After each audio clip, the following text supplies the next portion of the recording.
지난 주일 예배 설교를 통해 이 세상은 오직 하나님 중심으로 돌아가며 하나님의 뜻이 분명히 성취된다는 것을 깨닫게 되었습니다.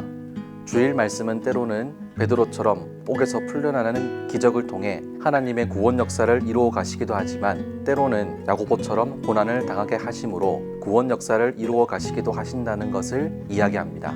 우리의 머리로는 이해할 수 없지만 야고보의 죽음이나 베드로의 옥의 갇힘도 하나님의 섭리의 통로가 된다는 것입니다. 모든 것을 합력하여 선을 이루시는 하나님의 능력 안에서 우리의 고난과 환난은 결코 헛되지 않으며 오히려 구원의 역사를 이루는 재료가 된다는 것입니다.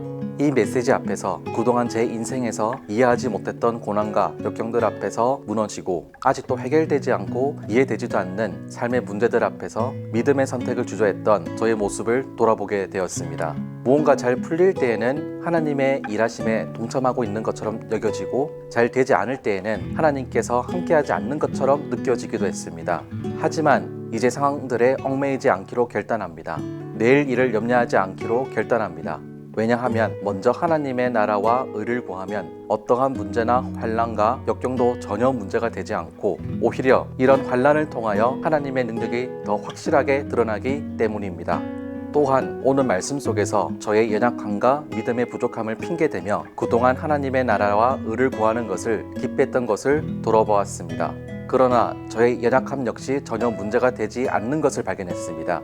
왜냐하면 하나님의 뜻을 이루시는 성실함과 열정 그리고 열심은 저의 그것보다 훨씬 더 크시고 반드시 그 뜻을 이루시고야 말기 때문입니다. 오히려 약한 자를 들어서 쓰시고 강한 자를 부끄럽게 하시는 하나님께서 이미 저와 여러분을 하나님의 자녀로 선택하셨고 그분의 영광을 드러내는데 쓰시기로 결단하셨습니다.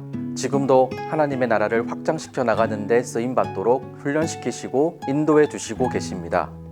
이제 앞으로 저의 어떠함이나 주위의 환경에 제한받지 않고 악한 것조차 선한 목적으로 사용하시는 하나님을 신뢰함으로 승리하기를 기도합니다.